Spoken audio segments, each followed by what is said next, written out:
We're so grateful to welcome Roger and Jason with us here today. And for those of you who just joined us, our panelists are Roger Gietzen, who develops innovative and sustainable holistic solutions for rural farmers in Haiti.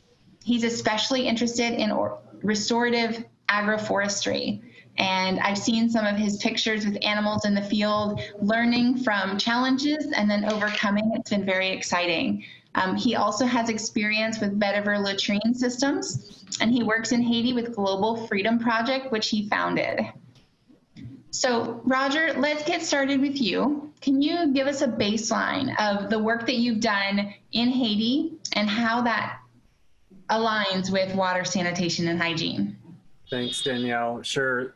I started my work in Haiti in 2015 and 16, and initially was interested in a farming project, but while I was on the community, the people I was serving asked me if I could help them build a community toilet. And then I said, well, where do you go to the bathroom now? And it took a while for the answer to become clear that they just had open defecation as their only option. And this is a rural community that has no electricity, no road access, farmers making like $1 a day. And so that's what sort of opened the door. I said, okay, I need to kind of pause the farming activity. This is like, and they have cholera in the community. So that's what got me interested in sanitation and searching for like an inexpensive, widely accessible solution that could serve this community. Great. And so just summarize some of your projects so far. We heard about the Vetiver Latrine. Yeah, I think that's the most important one for this session here. And so the first option they presented to me with the community was to build a normal latrine with a pit that's lined with cement blocks. And the cost, and I thought it was a bad idea for a couple reasons. I've seen in some communities that those buildings are so nice they get used for storage and other purposes, or if they are a toilet, that the usage rates are low. People have to walk too far, or nobody really has ownership or responsibility for the single latrine for a whole community. And they're expensive. The cost was like $500 to build a good quality building and pit and everything at that point. And so I was searching for another solution that that each family could have their own latrine. And after digging a while, I ran into work that Owen Lee did. He's the one, as far as I know, that first got the inspiration for the Vetiver Latrine and built about 400 of those around 2012. And it was a little hard to find him. He kind of fell off the radar screen, and I didn't know exactly the method he used. But eventually I did, and I realized, hey, this is $25 in materials, sometimes more depending where you're at. They can source a lot of the materials locally, like gravel and rocks, and we can build it in the course of 2-day sessions that are a couple weeks apart. Using technology and skills that are readily available in Haiti and materials that are available. So I really embraced the Vetiver Latrine, and oh yeah, thank you. I do have the chats here. Yeah, we call it the Vetiver Latrine, and vetiver refers to a grass that is planted around the edge of the pit. And I don't know if there's a way to put up images, or maybe I can share a link to a guidebook that I have for the latrine, so people who are in the chat could, let's see if I can find that. So they could actually look at an image. I think I have some online. And does anybody have any questions about it so far? So it's a biological latrine. Instead of cement blocks, here we go. Here's a link. So instead of a cement block lined pit that contains the waste, the pit walls are actually earth. And what keeps the pit from collapsing is the vetiver roots. Vetiver, if you have a healthy grass, will grow roots sometimes 2 or even 3 meters deep. And it's very dense. It's often used to prevent erosion. So the grass, once it's established in a rim around the pit, there's been no failures at all. I've built almost 300 latrines, and Owen built 400. He had 2 failures. I had 1, but it was before the vetiver was even planted. It was just water filled into the pit before we had it completely constructed. So that saves a lot of work. If you're in a community where I am, where there's no road access, suddenly you don't need to be schlepping in, hauling in all these cinder blocks, and it reduces the cost as well. Absolutely. So, and the vetiver has 2 other roles. One is it's actually degrading the leachate, the waste. And it's been proven to in sanitary solutions where they use hedges to clean like agricultural waste. So it's neutralizing the negative bacteria that are growing in typical fecal matter. And then the third benefit of the grass is it grows very dense and tall, like a wall around the latrine. And after about 1 year, you have yourself a free privacy shelter without having to build a building on top. So that's kind of awesome. a description of the latrine. Inexpensive, and then it's biological-based sanitation. Great. We will talk more about that as we get some questions. I see some coming in the Q&A. If you've just joined us, any topical questions you can post in the Q&A to our right. Also the chat, if you have other questions, we're going to monitor that as well and hope to connect. You can connect with a certain guest and answer their question personally, or you can post to everyone. I'd like to introduce our second panelist. This is Jason Chandler. Jason has years of experience in civil engineering and water and wastewater utilities. He's been with EMI, who is Engineering Ministries International, since 2013, leading the water sanitation and hygiene as program manager. So we're going to hear from Jason this morning. He's going to talk a little bit about his experience to get us started. And then Jason, how do you see the CCB that we heard this morning relate to the work that you do? Yeah, thank you. It's good to be here. I work for Engineering Ministries International. We work in over 90 countries and have offices in 10 countries around the world. And most of what we do is partner to provide technical support for local ministries that are on the ground and you know the front lines of development. And so that's within WASH, that's within architecture, that's within a lot of different technical fields. My particular area is in WASH, and this morning the session on the creative capacity building, you know, really got me thinking on you know, how that could be done within the WASH sector. You know, there's a lot of challenges with WASH, and there's a lot of need out there, as you all likely know. I mean, the sanitation side of things, I mean, approximately, you know, 2.5 billion people lack access to improved sanitation. And so things like latrines and just simple technologies that can help improve sanitation.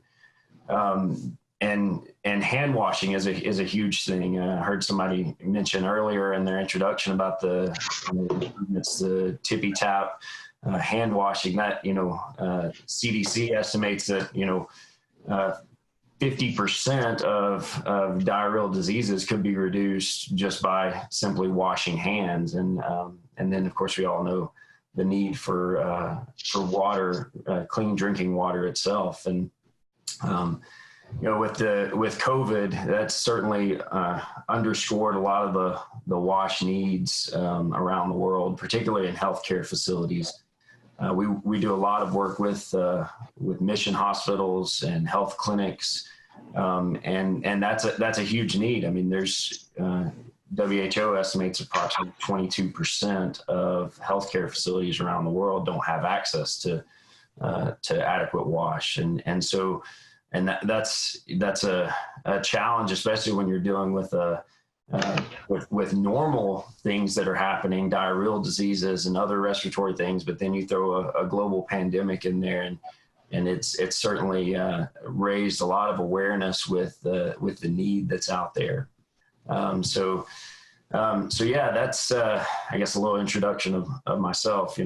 I'd be glad to hear any other questions or comments. Great. Well, we will get back to the tippy tap. I know that that's been something people have been installing in this COVID era. But let's start talking latrines. And so both, I'm going to ask you some of your experience on latrines, specifically the vetiver latrine that we're talking about. One of the questions was, how deep are the vetiver latrines and how long do they take to fill in?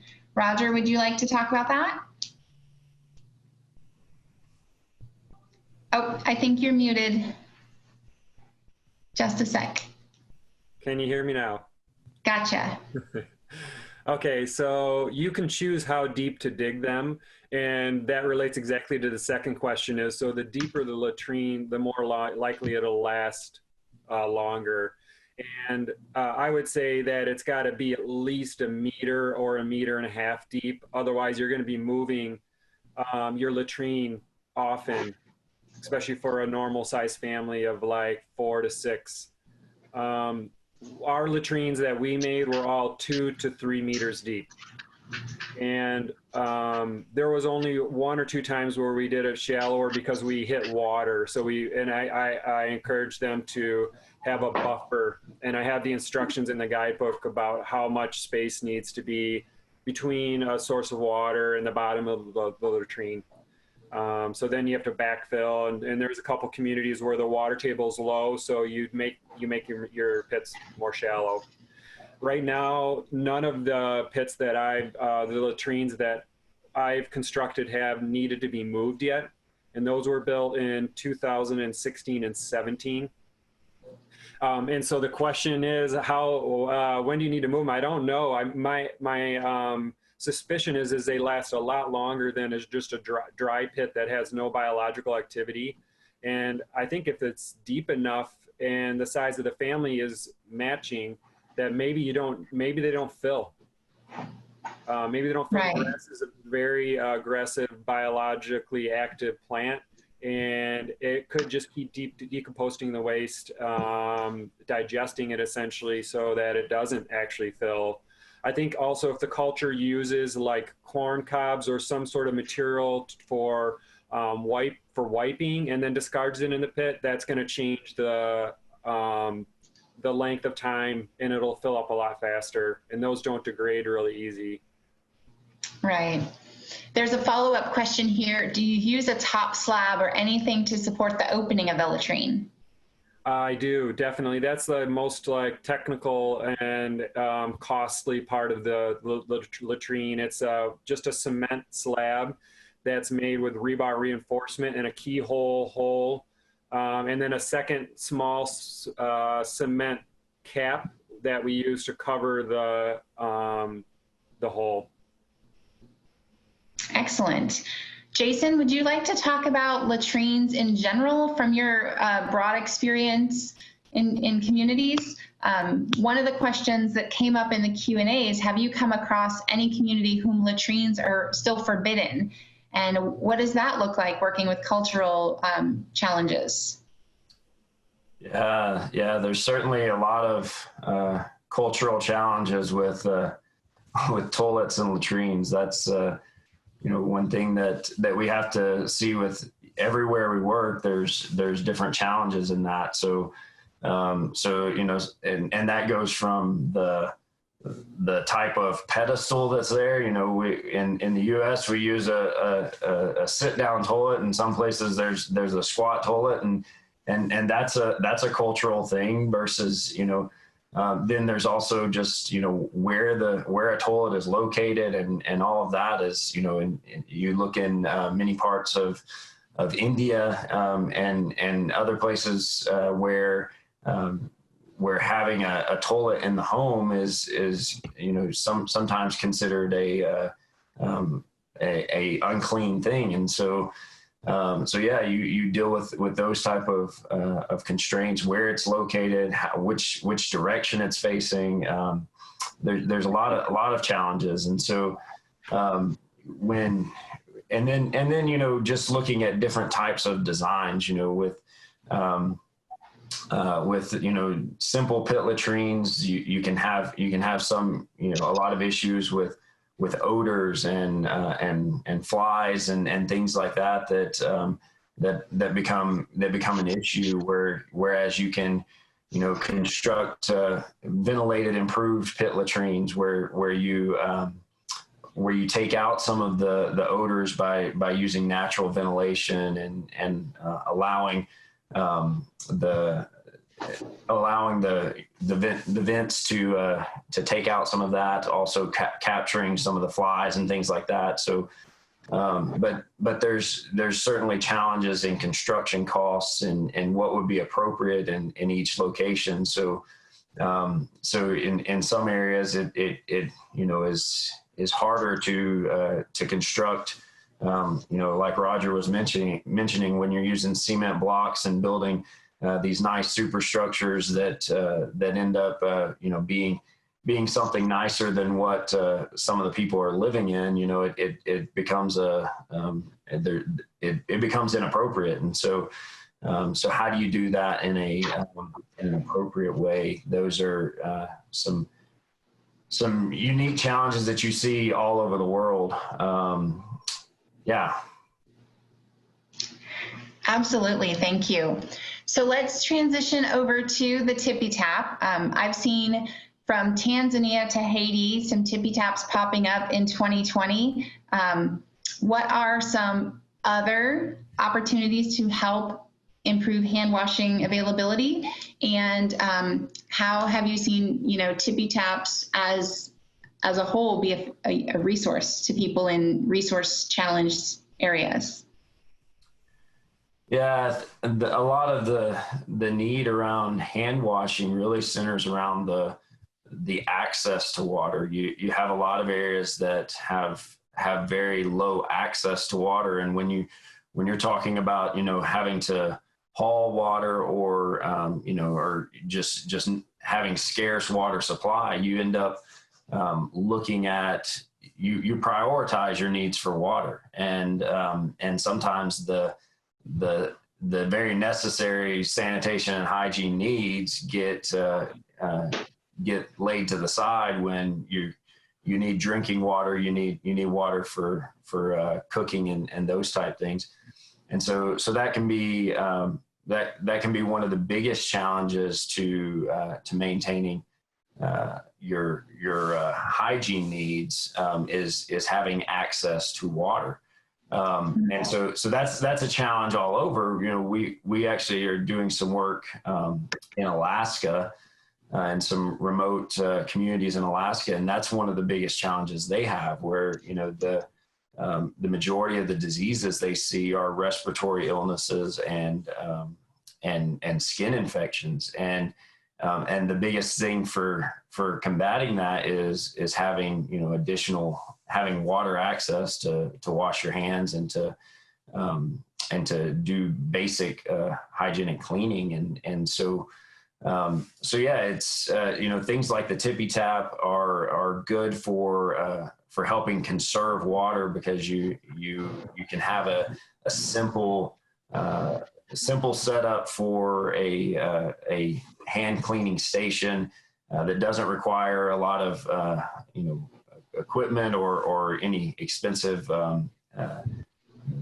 taps and things like that, but helps you with conserving water, but provides that location for doing that. The big, again, the challenge, is where, when you have water access issues, how do you help with behavior change? How do you help with getting additional water supply to where they need it, so that they're going to be able to wash hands? And that's a tremendous challenge all over.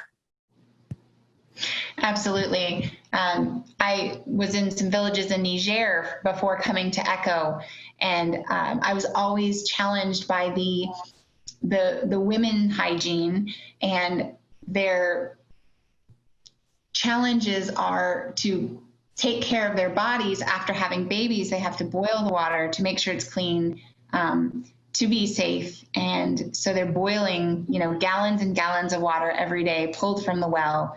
And there are so many challenges related to hygiene and water access. So I'm going to put a plug in again. If anybody wants to join the conversation, ask your question in the group chat or the Q&A.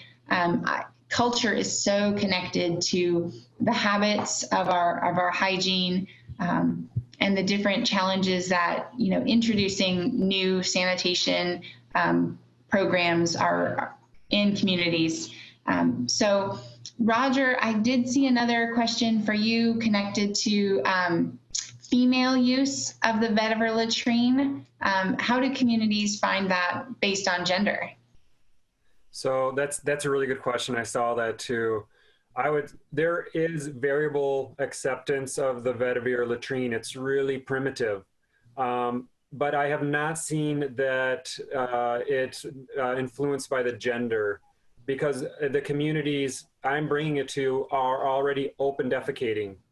Mm-hmm. So they're just already pooping either on the side of the trail, by the river, in the farm. I mean, just wherever they are, they've already kind of, they're already facing that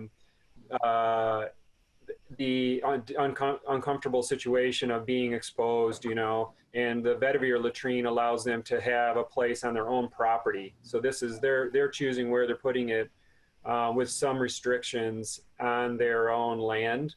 And so I've seen actually more or less in the poorest community. I've installed these in 2 communities. In the poorest one, they fully embraced it and everybody uses it, more or less in the most primitive fashion.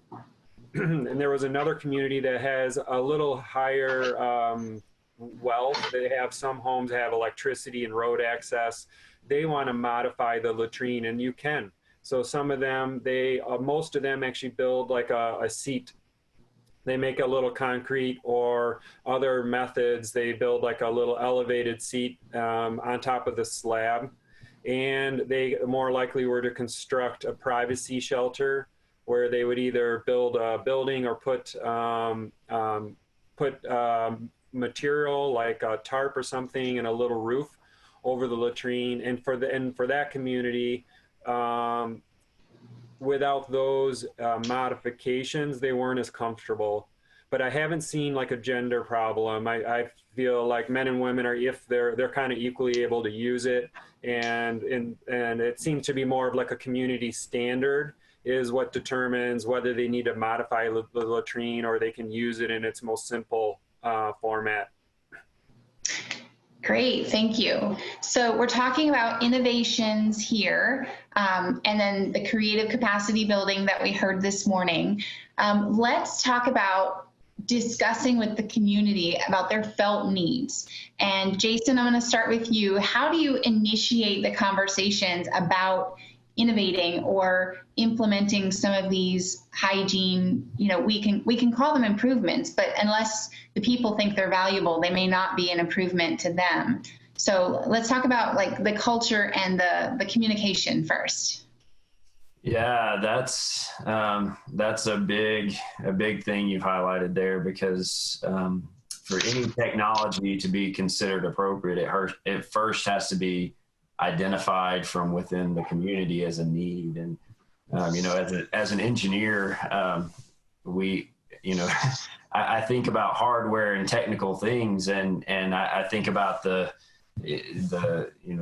non-people side of things a lot of times, and that can be the wrong way to address any type of need. Because if I come in and say, here's what your need is, here's how to solve that need, and here's what you need, then then it's my need. I've identified it, and I've given them the solution for it, and it was never owned by them to begin with. And so, so in order for ownership to take place, it really has to start from within a community, or if you're working in a healthcare facility or whatever it is, it has to be identified from within, as you know, and there's creative ways in which we can come in and empower ownership, you know, and lead them onto a path of discovery. So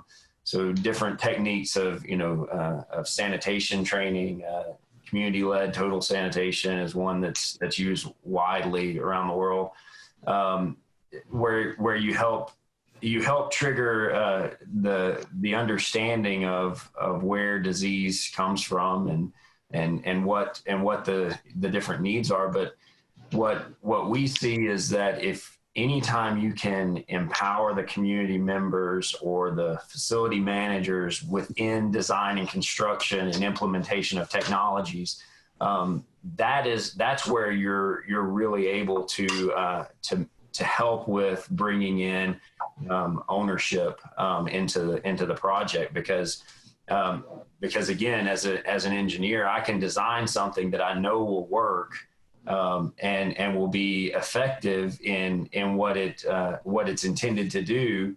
But that's assuming a whole lot. It's assuming a lot about the people that are going to be using it. It's assuming a lot about the people that are going to be operating and maintaining it. Unfortunately, with a lot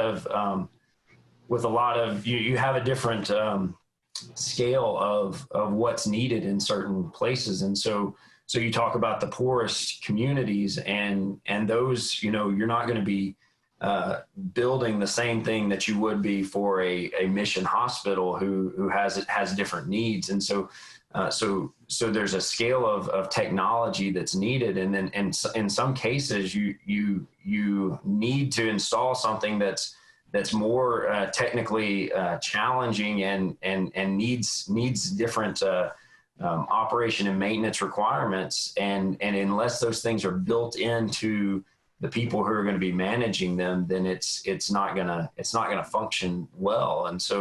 And that's with even the simplest technologies, that if you don't take into account what the community is saying is a need and what they're wanting, then it's never going to sustain itself. And that goes into affordability, that goes into, you know, local supply chains and consumables, and you know, and where they get support with whatever that technology is, and just, you know, location and cultural things. So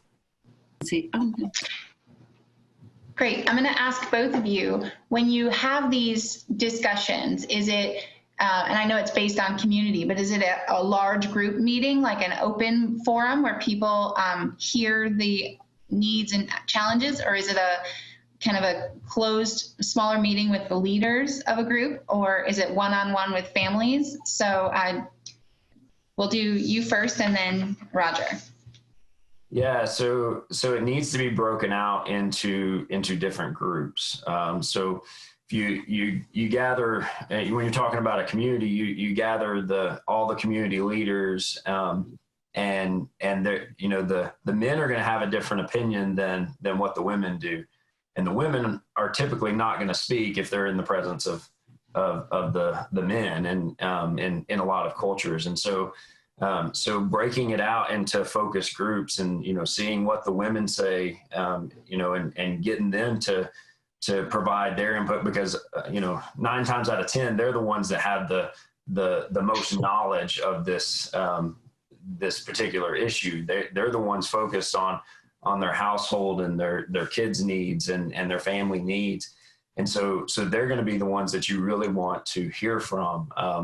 And then, you know, also, you know, hearing what the younger people versus the elderly have to say, and, you know, and then, you know, are there specific handicap needs within a community? So, I mean, getting a broad spectrum of views is incredibly important in identifying any type of solutions, because you want to make sure you're looking at all of the felt needs within the community.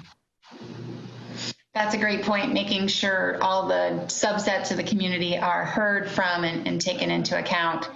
That doesn't always happen from the community itself, but can be community-led, just depending on what that looks like. Roger, what's your experience in starting those conversations and feeling out the needs of the community? Yeah, so I think that, like I mentioned in the beginning of this, I didn't come to the community to do a wash project. The wash project came to me. So it was sort of maybe I'm not the best example to follow. You know, the advantage of that was it started with the community leaders and the local nonprofit that I was collaborating with. They came to me and said, it's rainy season, cholera is happening again. We feel like there's a need for toilets. And then I said, let's get a meeting together with more people like you suggested. And I wanted to hear about what problems the community people had. And they did confirm that is one of their major problems. To be honest with you, that wasn't the one that most of the people wanted to fix. They wanted, better jobs, education, improve their housing. But at that point, when I had that meeting, I had a solution together that was affordable, that I could actually make happen. And so there was a sort of agreement. So it was a little bit of a dance, like the things they really wanted, I wasn't able to provide on a community development level. And one of the things they needed, I was. So we just agreed on, let's do a Vetiver Latrine project and see how it goes. And the confirmation that was a good choice was the fact that all the latrines went in and quickly. I mean, we required, before a family was considered, they had to first dig their own pit and collect their own gravel and sand. And people were digging pits faster than we could build these things. So for me, it was pretty clear that this was embraced by the community. If I were going in in a community and wanting to focus on this, I probably would do an open space forum like you mentioned. And I've done one since, using an organization in Haiti called PCH, which it's really impressive. And the beauty of that is you really want them to voice what their needs are and how are they going to make it happen. Because just like Jason said, if it's your agenda, number one, you may not be actually meeting their own needs. And number two, in some of these communities, they'll just say yes, nod their head and accept what you have in hopes to get some sort of resources out of you. But if your wish is that when you leave, they've really taken and run with what you brought there, that is not going to happen. They're just going to entertain you as long as you're there and there's some sort of potential for resources that they need. So I know a lot of organizations, they do that. You have a plan, you get it all going, and then you try to make it sustainable and step back, and nothing happens because it wasn't really their project to begin with. And that's an excuse. Absolutely. So let's talk about water and resources regarding that. I know that most of us in this chat are not able to start a full-on water project, but access to water is very important. Are there any appropriate technology resources that you've had experience with that could help either with hand washing outside of a latrine or water access for the home? Do you want me to answer that? Maybe you and then Jason. Okay. We definitely have water access problems in Beneco. The main community where I'm working has really only one capped spring that the whole community has to come to, and it's at the local school. And on top of that, when I tested that for fecal contamination, it tested as likely positive. And as a short-term fix, what I got were biosand filters. I got 3 biosand filters that when people are collecting the water, they put the water through that and then collect it at the bottom. And that has worked. That has been a solution for that community where there's no electricity, where they're potentially not going to be able to change out filters. I mean, this is like the poorest of the poor. And I hope that this and the Vetiver Latrine are transitional solutions, and that these communities get themselves on their feet more, and maybe within a generation, this all becomes obsolete. But right now, this is working, and it's a solution for the community that I'm working in. Great point. So Jason, what's your perspective on water? Yeah, so water access is definitely a challenge. You know, in some places you're able to do things like rainwater harvesting, where you're able to collect water from your rooftops. That's sometimes seasonal and hard to manage for year-round water supply, and then also managing the first flush, where you get a lot of sediment and contaminants within it, and so yeah, there's making use of whatever local resources are available. If it's groundwater or if you have to go with surface water, then doing that. The challenges then are with treatment and getting something like a biosand filter is a great technology when you're working with especially in poor communities where they're not going to have the ability to change filters like Roger mentioned. And then what we always like to look at with design and with any type of project is we assess where the project is and who the client is based on where are they currently, and what are they currently doing? Are they open defecating? Are they going to a surface water source? Or do they have a protected groundwater source? Are they using latrines?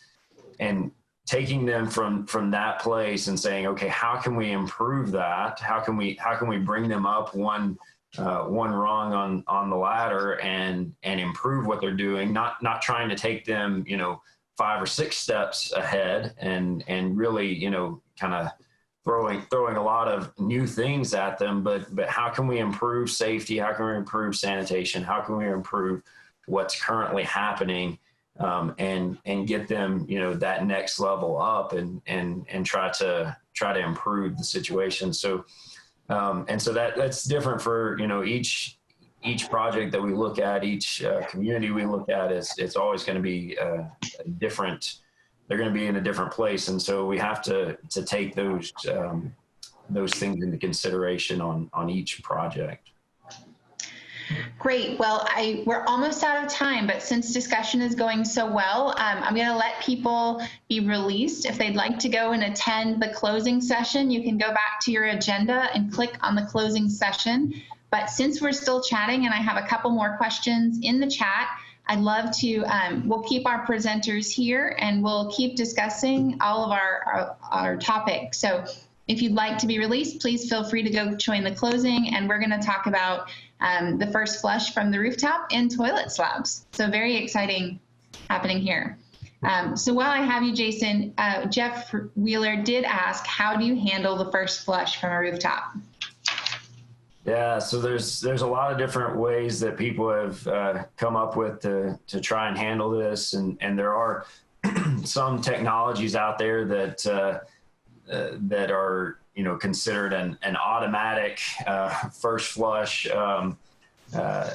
So in that it doesn't require any manual activity, but they from what I've seen, those type technologies actually require more effort to maintain than doing a manual first flush. And so a lot of times what we recommend is simply a T on the where it's going into your reservoir, and having a manual valve that you're able to operate, just because it's simple, and that's something that doesn't require a lot of extra operation and maintenance steps.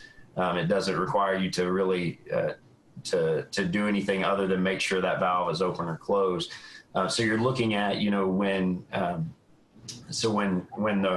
when it hasn't rained for a while, you get a lot of dust on the roof, and so making sure that that's getting diverted out of your reservoir and not into it. And so it does require that the people maintaining it make sure to open and close the valve. But you can also have a catchment to where it's to where when you actually collect sediment within the drainage pipe, and it's simply a reservoir that goes below the T and is able to drain out some of that sediment instead of diverting it into the tank. All challenging things because there's no foolproof way of doing it. It requires some maintenance to get that sediment out of there. I'd be interested to hear if there are others, within this forum that have dealt with that and have come up with creative ways to deal with that. Absolutely. So that does bring up, in the attendees section, you can message our panelists today, Jason and Roger, blow up their email. They would love to connect with you. And Roger, I think we have our question, but it's, what are the arrangements for the provision of toilet slabs? And does the community contribute to this, and how? What are your experiences? Yeah, that's a real good question. And Edwin, I see you had two things you mentioned in the chat. One was for a privacy shelter, how about using like a thatch screen, potentially out of vetiver, and that's a brilliant solution. Or I've seen palm leaves used to create thatch, and those are options for communities that need to modify and want more than just the grass. But I'll tell you, once the grass gets established after a year or so, they don't maintain those other shelters because the grass is so dense. It really does provide a full wall. And I've used the one, the very first one we made is at our community center, and it feels totally safe and protected inside there. I suppose the exception would be if you're in more of a city environment. These latrines are more of a rural solution where you have privacy. Okay, and the second question, which is really good, about how do you engage the community. And I would say I could do it better than I did the first time because I was sort of experimenting with this latrine. I didn't feel confident charging the people for all of the materials, which are basically 3 pieces of rebar, 1.5 bags of cement, and then the grass, if the vetiver grass, if you can't find it locally. And so our local NGO provided those materials, and then the people that wanted the latrines had to dig the pit, and they had to bring in the 5 buckets of gravel and sand.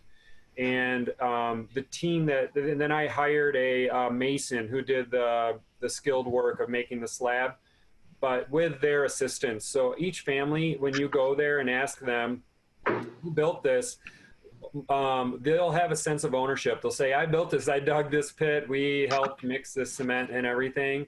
And the team and the local NGO chose like where we started, which was kind of in the village center, and then we spread out.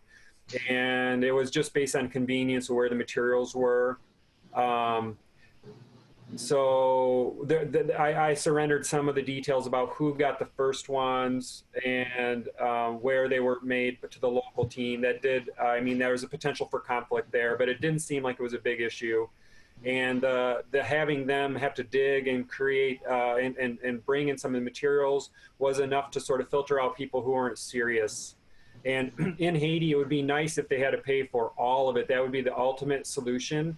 And Owen Lee, who made this, found that the average families in his communities were only willing to pay about $10 to $15 for their latrine, but the materials cost $20 to $25. So I haven't found a way to do this without some sort of financial supplementation.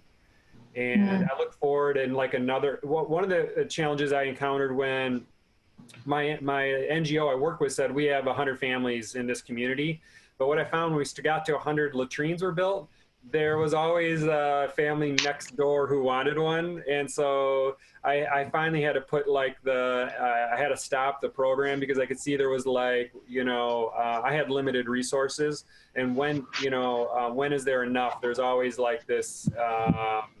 How do you know when your goal is complete? And my idea to get around that in the future is that this project could be folded into like a cooperative project. If we're doing a cooperative farming project, and everybody who joins a cooperative has to invest in that cooperative with money and time and resources. And then this could be like a side project that, okay, you also get a latrine if you do this, this, and that. And then there's a clear demarcation of who gets it and who doesn't. The people who get it earn it by being investing. And that's kind of how I would, because most of them actually, this isn't the first thing they're asking for if you do a community development project. But as somebody with a conscience, I know it's like one of the most important things, even though they really don't want to invest their time and energy. And if they're going to use it, then I think this is one way to bring it in and make it an accessible option to them. Absolutely. Well, I don't have any other questions from the group, but I would love to have any more if you do have them. I'm going to ask you both as our panelists, what is one thing that you maybe didn't get to mention yet that you're passionate about? And just as a wrap up for people working all over the globe, what is something that you're passionate about that they could kind of implement in the work that they do? So Jason, do you want to start? Yeah, I kind of alluded to this earlier, but I think the biggest thing is developing people. That's one of the that's actually the first part of our mission statement at EMI, which is maybe a little bit different for an engineering organization. That if you can build capacity into people and really help them to help themselves, then that's you're doing a a greater service than just providing a technology or a hardware piece. What I like to say is avoid spaceship technology. So you drop in this fancy piece of equipment that's supposed to spit water at the community, and when they press the button and then when the button stops working, they go back to what they were doing before. And so developing people and kind of and really taking into account their needs and desires. Great. Absolutely. I agree wholeheartely. Roger, what would you say?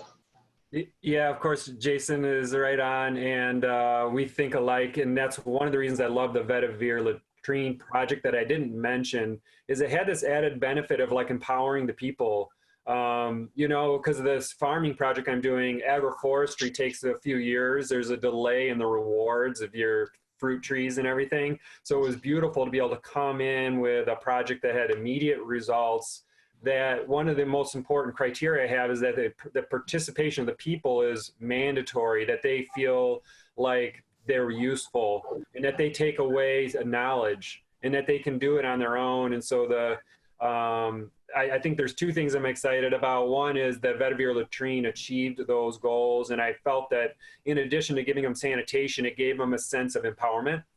And then the second thing I'm really excited about, I think we'll do that on an even larger scale, is the regenerative agroforestry work that I'm doing.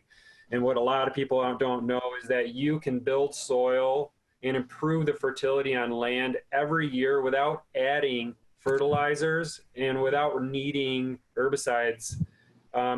This technique is kind of like beyond organic. It's like organic without needing to continually have expensive inputs.